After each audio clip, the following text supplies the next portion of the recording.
Welcome to True Echo, where every story strikes a chord, and every voice echoes louder than silence. Today's tale is one of ridicule, resilience, and an unforgettable performance that silenced the doubters.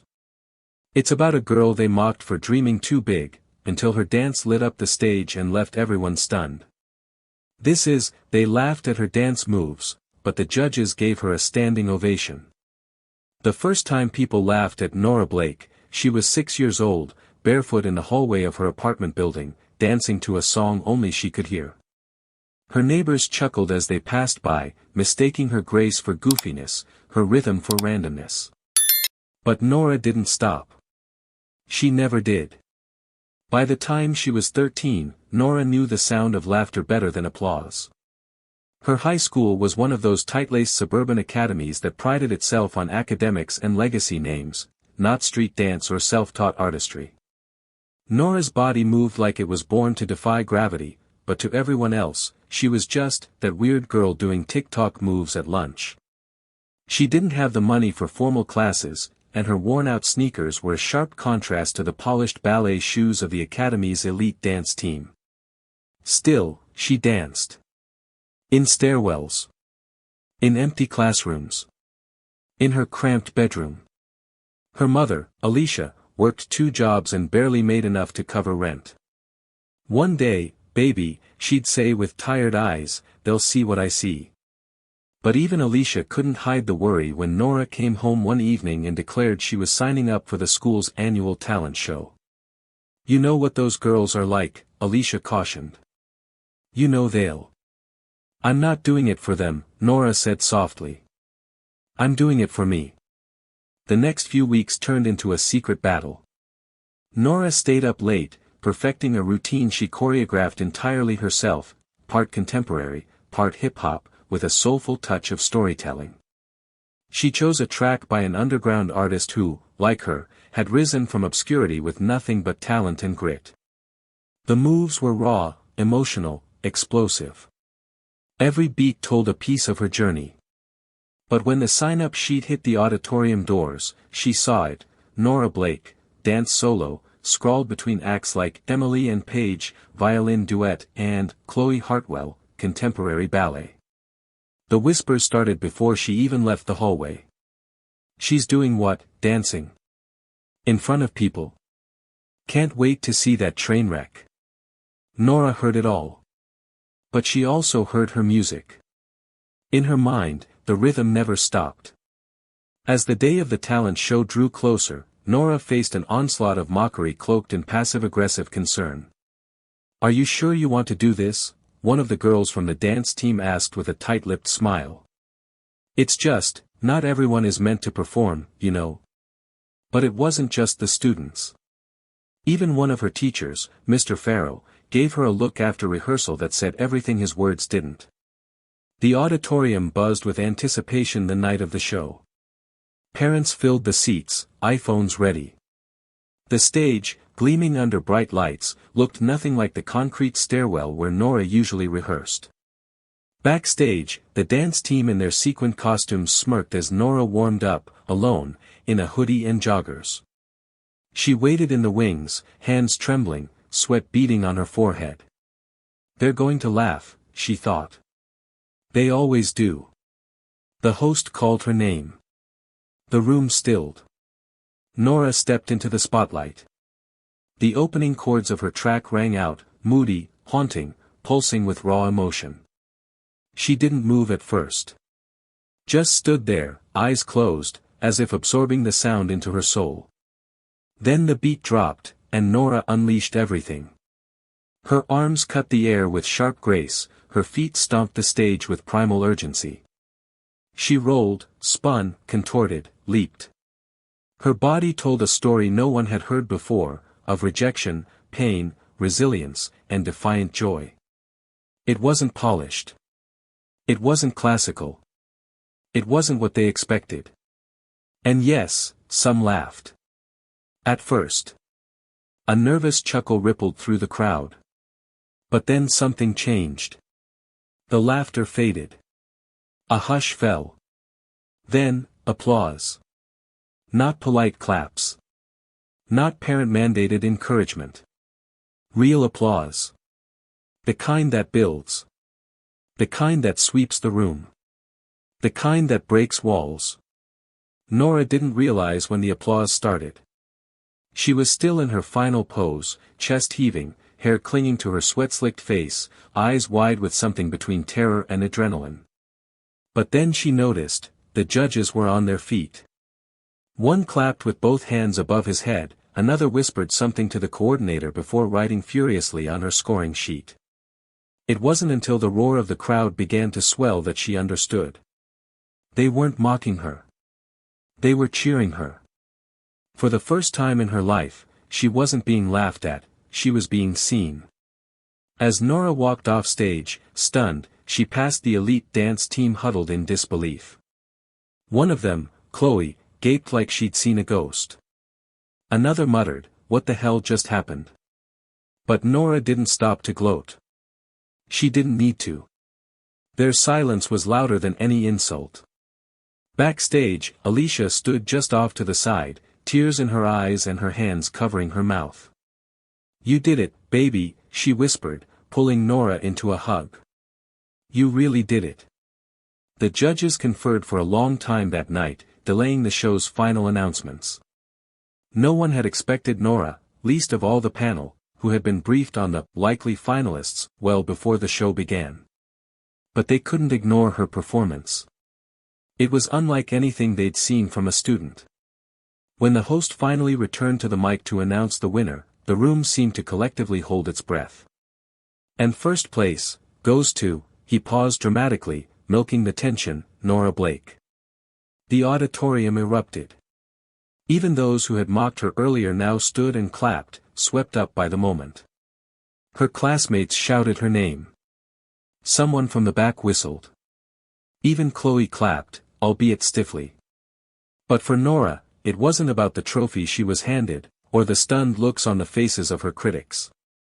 It was about something far deeper. For the first time, she believed in her own voice, not just the one inside her head, but the one her body used to speak when words fell short. The win was only the beginning. By Monday morning, clips of Nora's performance had spread across the school's private student network. A junior named Isaiah, known for filming everything, had caught the whole thing on his phone and uploaded it with the title, "She Shut It Down." Within hours, it went semi-viral, even catching the attention of a local arts blogger who reposted it with the caption, "High schooler delivers soul-stirring dance at talent show, you need to see this." That's when the messages began. At first, they came from students, people she'd never spoken to, suddenly reaching out with, "That was amazing," or "I didn't know you had that in you." Then came the strangers, dancers, choreographers, even a scout from a regional performing arts program who wanted to know if she had formal training. She didn't. But they didn't seem to care. Ms. Callahan, the school's guidance counselor, asked Nora to come to her office. At first, Nora thought she was in trouble. But instead, she was met with brochures, summer intensives, full-ride scholarships, application packets. "I think it's time you stopped dancing in stairwells," Ms. Callahan said gently. "You've got something special. And people are finally seeing it." It felt like a dream. But the higher she climbed, the more resistance she met. Chloe and her circle didn't disappear, they doubled down. "She just flailed around on stage and got lucky," one sneered in class. "She's a gimmick," another said. "Judges love a sob story." And the whispers, once subtle, grew sharper. Rumors that Nora's mom had pulled strings. That Isaiah had doctored the video. That the judges were trying to push some diversity narrative. Nora tried to ignore it. But the doubt was a slow poison. One night, while practicing alone in the gym, she missed a step in a complex combo and fell hard. She didn't get up right away.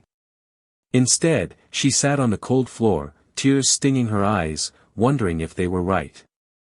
What if she didn't belong? What if it really was just a fluke? That's when someone walked in. Not a teacher. Not a peer. It was Mr. Farrow. He stood silently for a moment, then walked over and sat beside her on the floor. "You know," he said after a beat, "I've taught at this school for 15 years. Seen dozens of talent shows. Hundreds of auditions. I've never seen the auditorium go silent like they did for you." Nora didn't respond. "I was skeptical," he admitted. "I thought you were another YouTube dancer. But what you did on that stage. That was art. Real art. The kind that makes people uncomfortable because it's honest." He stood, offered his hand. "Don't let anyone steal that from you." Nora didn't say anything. But she took his hand. And she got up. Spring brought fresh wind and new chances.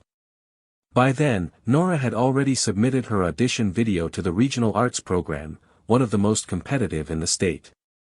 Ms. Callahan had insisted on it, and Alicia had driven her 3 hours on a weekend to record the video in a proper studio space loaned by a kind local instructor. Her performance, raw, intricate, explosive, was built on the foundation of her talent show routine but had evolved. The new choreography told a different story, a journey from silence to sound, from hiding to being seen. Nora mailed the application with trembling fingers and tried not to think about it.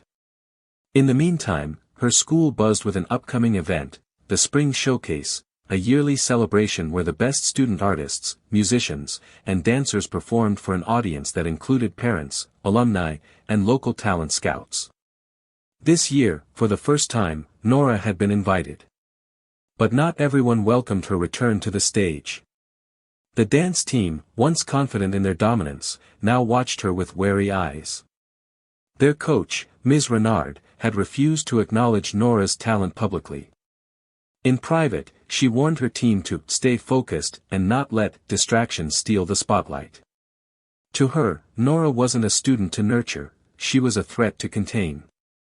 When Chloe learned that Nora would be performing a solo, she snapped.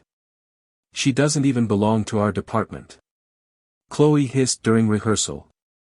"She doesn't take dance electives. She's not classically trained. She's just popular because of a viral video." Coach Renard didn't disagree. "We can't stop her from performing. But we can make sure the judges know who the real dancers are." The tension backstage was palpable. Nora, now a symbol of both inspiration and controversy, felt the pressure like a weight on her chest.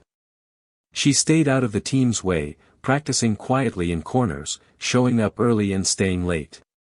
Then came the email. Subject, Admission Decision, State Academy for the Arts. She stared at it for a full minute before clicking. She had been accepted. Not just accepted, offered a full scholarship. Nora screamed.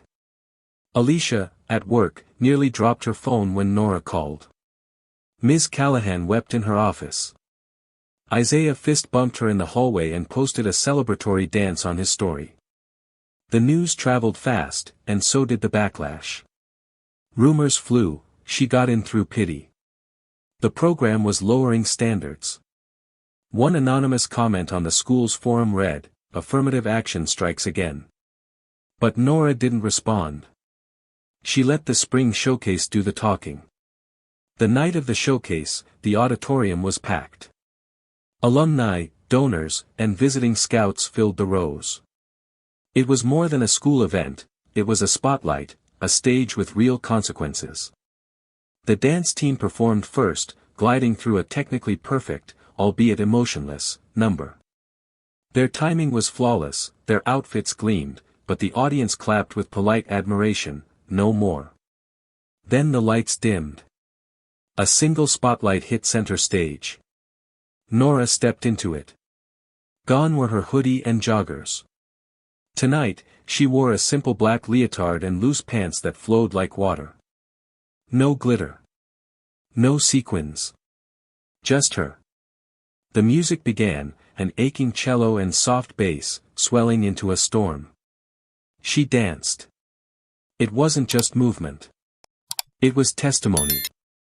Every turn, every break, every breath was a defiance of every voice that told her she wasn't good enough, wasn't trained enough, wasn't welcome. Her hands sliced the air like they were cutting through doubt.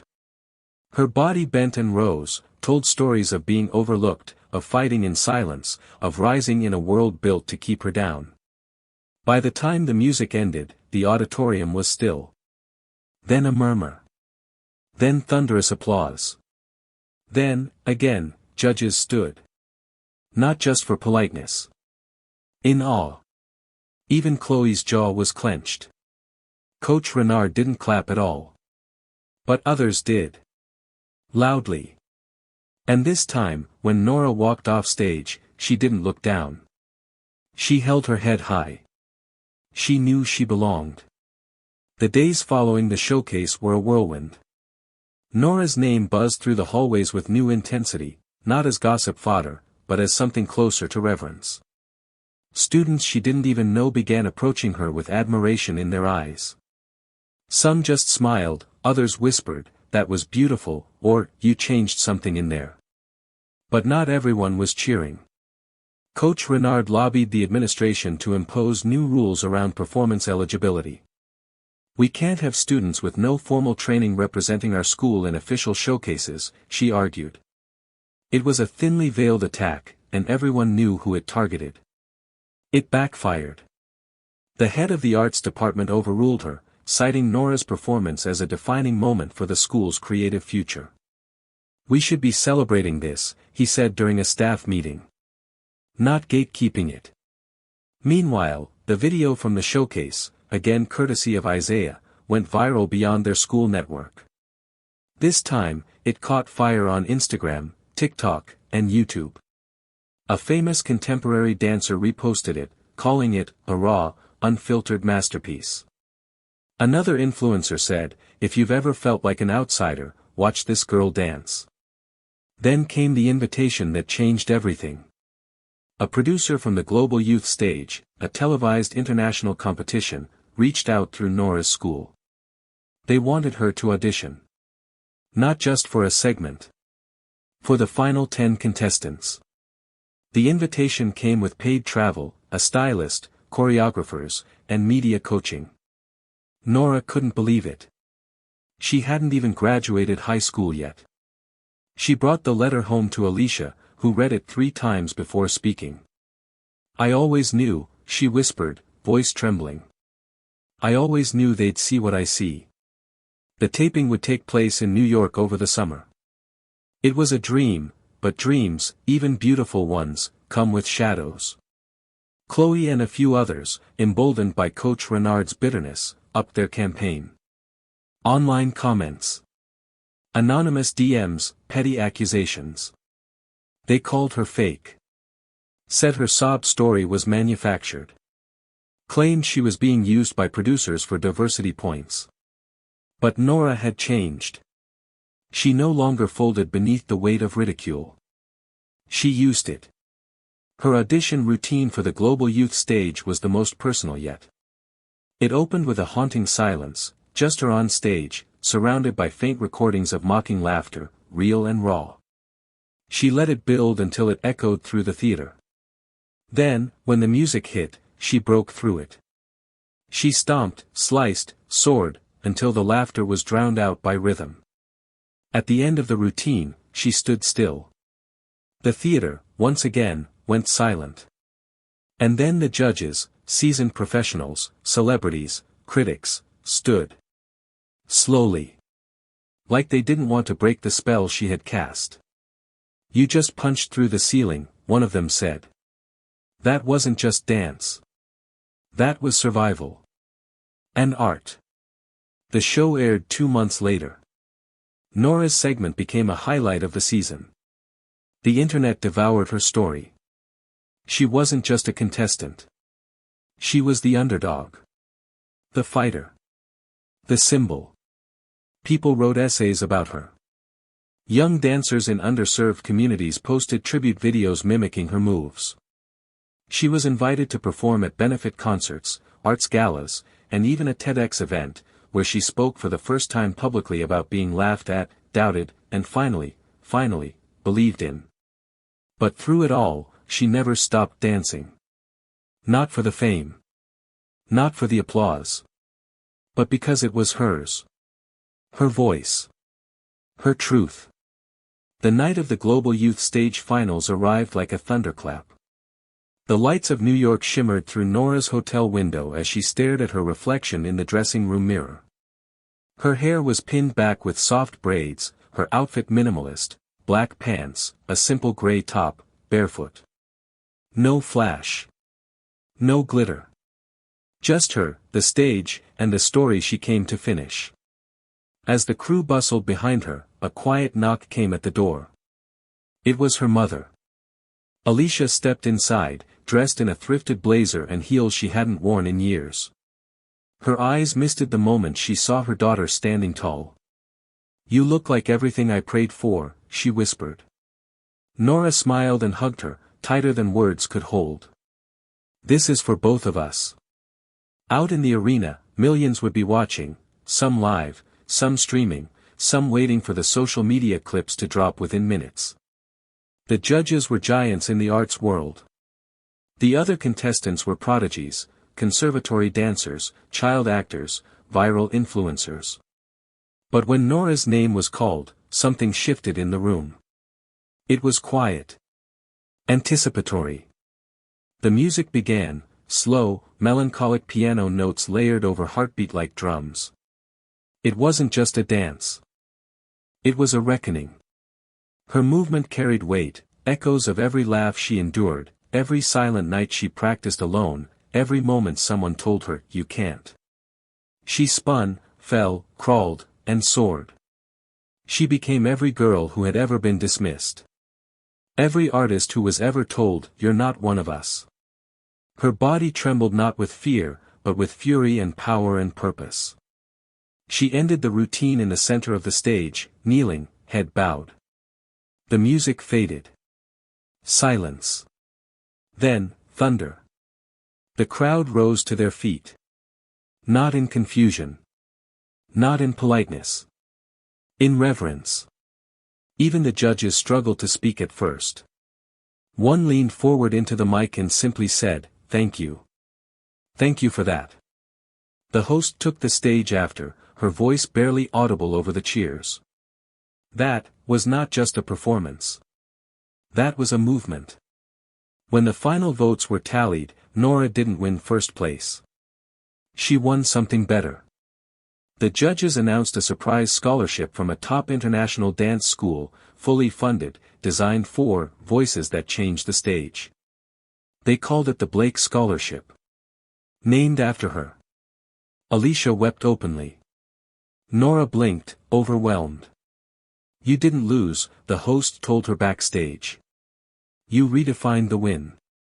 In a world that often clings to polished perfection, Nora Blake reminded us that raw truth can't be choreographed, and that sometimes, the most powerful performance is one born from pain, perseverance, and pride. She didn't ask for permission. She made space. And in doing so, she didn't just earn applause, she ignited a revolution of belonging. As Nora herself said during her TEDx talk, "They didn't clap for the steps. They clapped because they finally heard me." If this story moved you, if you've ever felt unseen, unheard, or underestimated, don't forget to subscribe to True Echo for more real, raw, and remarkable stories like this one. Share your thoughts in the comments. And if you know someone who needs to hear this today, share the video. Let the echo reach them too.